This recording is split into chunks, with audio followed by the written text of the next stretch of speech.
the fog you've been living in, how abuse warps your reality. You thought it was love, but it never quite felt like love. Not in your gut, not in the quiet moments, not when no one was looking. You told yourself it was just your past, your anxiety, your overthinking. But deep down, you felt it. You felt the shift, the coldness that came out of nowhere, the way they could look at you and feel nothing. One day they were kind. The next, they punished you for breathing too loudly, for asking a question, for having a need. They said it was you. You were too emotional. You took everything the wrong way. You were always starting drama. But that's the thing about emotional abuse. It doesn't leave bruises. It leaves questions about yourself, your worth, your sanity. It turns your inner voice against you, makes you doubt your own eyes, your own memory, your own truth. They said they loved you, but their love came with conditions, with silence, with punishment, with fear. You never knew which version of them you'd get, the one who held you sweetly, or the one who disappeared inside their rage. You didn't fall in love. You fell into survival, into learning how to keep the peace, how to make yourself small, how to guess their mood, how to clean up their messes, how to blame yourself. You forgot what safety felt like. You forgot what home meant, because being with them never felt like home. It felt like walking on eggshells in your own skin. Sometimes they apologized, sometimes they didn't. But even when they said sorry, nothing really changed. The damage was already done, and they knew it. They studied your softness, your empathy, your need to heal and understand, and they used it, weaponized it, bent it into something that served them. Because people who abuse don't always hate you. Sometimes they just want to control you, and sometimes the two are the same. You stayed because you saw their pain. You believed their story. You thought your love could save them. But here's the truth. It is not your job to bleed for someone who keeps opening your wounds. It is not love if it costs you your soul. It is not love if it erases your voice. It is not love if it makes you doubt who you are. And you are not crazy for wanting to be seen, held, heard. You are not broken. You are breaking out. You are waking up from the spell of their control. And that fog you've been walking through, it's lifting. You don't need permission to name what happened. You don't need proof to walk away. Your pain is evidence enough, and you don't have to wait for them to hit you, to realize they've been hurting you all along. It wasn't love. It was possession. It was control. It was manipulation dressed up as care. But now you see it. Now you feel it. And now you get to choose something different. You've been conditioned to question everything, except the one thing you should have questioned from the start. Them, their patterns, their silence, their reactions. You were trained to apologize for your feelings, to beg for clarity, to over-explain yourself just to feel understood. And when you cried, they rolled their eyes. When you tried to talk, they shut you down. You learned to decode their moods, to read the tension in their voice, to anticipate the shift in the air. You became an expert at avoiding their storms, even when it meant abandoning yourself. This isn't love. This is trauma. This is survival. This is self-erasure dressed up as loyalty. You told yourself it's not that bad, because some days were okay, because they didn't hit you, because they said, I love you. But deep down, you always knew.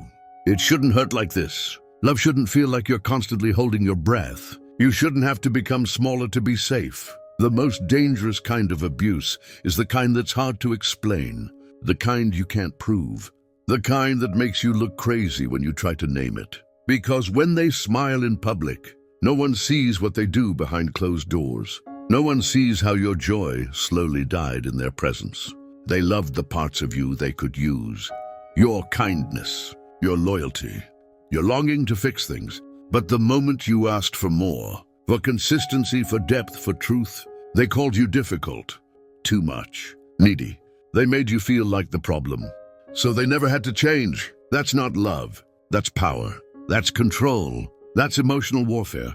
And you're not weak for being affected. You're human. You're wired to bond, to connect, to hope. But you are not here to be someone's emotional punching bag. You are not here to shrink in the shadow of someone else's unhealed wounds. There's nothing romantic about being destroyed by someone who says they love you. There's nothing loyal about betraying yourself to keep the peace. Peace that costs your sanity is not peace. It's quiet suffering. It's self-abandonment. But now, you're waking up. You're beginning to name what they hoped you'd never find the words for. You're beginning to see that your silence has served them, not you. Every time you forgave them too quickly, they learned you'd always come back. Every time you explained your hurt, they learned how to twist it. But every time you speak your truth now, you reclaim a piece of yourself. This is not just about leaving a relationship. It's about leaving a reality that never truly saw you. It's about stepping out of the fog and into your own clarity. They don't get to define you anymore. Not through guilt, not through fear, not through silence. Because you remember now what it's like to hear your own voice. What it's like to trust your gut, to believe yourself again. And though it hurts, though the grief comes in waves, there is freedom in finally facing the truth. The truth that it was never love, it was control. It was projection. It was pain in disguise. And it's not your fault, but it is your time to rise, your time to leave the fog behind, your time to begin again. This was never about fixing them. It's always been about finding you. And now, you're ready. You're ready to take your first breath outside the cage they built around your spirit. You're ready to remember who you were before they taught you to doubt your own light. That is the beginning, the start of your healing, the awakening of your truth. How they hooked you, the psychology of attachment, trauma and control. You didn't fall in love with who they were. You fell in love with the role they played, the way they mirrored you, studied you, made you feel seen.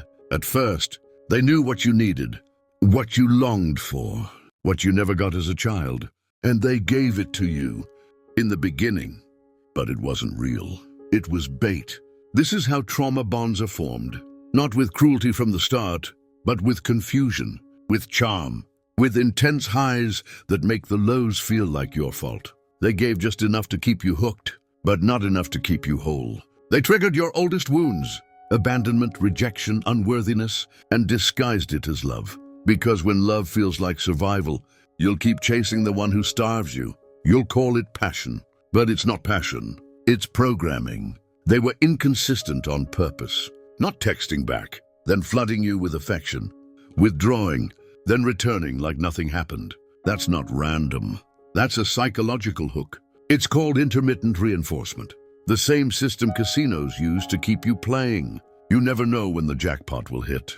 So you keep pulling the lever, and just like that, you became addicted to the illusion of closeness, not the reality.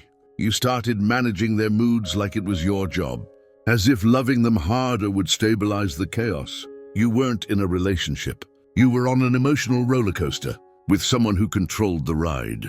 And when you tried to step off, they love-bombed you again. Suddenly, they remembered your worth. They said all the right things, made all the promises, held you the way you needed. But it was never about change. It was about control. They didn't want to lose you, but they never planned to love you properly. You weren't crazy for hoping it would get better. You were trauma-bonded, wired to believe that suffering was part of love. But real love doesn't confuse you. It doesn't silence your voice. It doesn't weaponize your heart. They needed you to doubt yourself, because the moment you trusted your intuition, you'd see the truth, that they never chose you to love you. They chose you because they could use you, because your light made them feel powerful. And every time you begged for closure, they gained more control, because closure isn't given by the abuser. It's claimed by the survivor. You don't need their explanation. You need your own awakening. This is the psychology of manipulation, not love, not destiny, not fate. This is a cycle, and you have the power to break it. Because now you see the pattern, the way they cycled through idealization, devaluation, discard, and then came the hoovering, trying to suck you back in with sweet words and fake tears. It wasn't love. It was control masked as affection. But now you see it clearly. You name it. You reclaim your power, because this ends with you. Not broken, but breaking free, breaking the cycle, healing the wound, becoming the version of you they never wanted to meet, the one who no longer needs them. This is your turning point, and it starts with one radical truth. You were never the problem. You were the mirror, and they hated what they saw. But you are learning to love that reflection again. One boundary at a time, one truth at a time. This is how you rise, and we're not done yet. The way out, how to rebuild yourself after emotional abuse.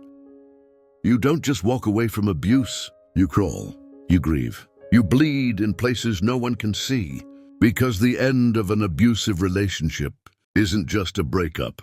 It's an unraveling of the self. It's mourning the version of you who tolerated harm, thinking it was love, and that mourning is holy. It is not weakness. It's the beginning of your resurrection. They broke your trust in others, but worse, they broke your trust in yourself. And now the healing begins. By returning to your intuition, by honoring the voice they tried to silence, you will want to reach out, to explain yourself, to ask why. Don't. They know why. They just don't care. You'll want to check their social media to see if they're missing you, if they've changed. Don't. That's the old wound talking. Looking for closure in the place you were wounded. Closure doesn't come from them. It comes from you. From deciding that your peace matters more than their apology. From choosing not to reopen a door you already know leads to darkness. Healing will feel boring at first, unfamiliar, too quiet, because chaos is addictive, and peace will feel like withdrawal. But don't mistake boredom for loneliness. It's not emptiness, it's detox. Let it happen. Let the silence teach you what noise never could. There will be days when you feel stupid for staying so long, days when shame feels louder than progress. But you need to hear this. The shame was never yours. The manipulation was calculated. You were targeted because of your light, your empathy, your heart. So stop punishing yourself for being good. Stop grieving a fantasy they used to control you. The way out isn't just cutting them off. It's rebuilding you, reclaiming the pieces of yourself you gave away, your boundaries, your voice, your self-respect. And you don't do that all at once. You do it moment by moment, decision by decision. You choose not to respond. You choose to unfollow. You choose to invest in your healing. That is strength, not silence. Not revenge, not making them miss you, but becoming someone they no longer recognize, someone they can't reach. You are not what happened to you. You are who you become after, and you don't need permission to start over. You just need the courage to stop going back. This isn't the end of your story. It's the beginning of your return to self.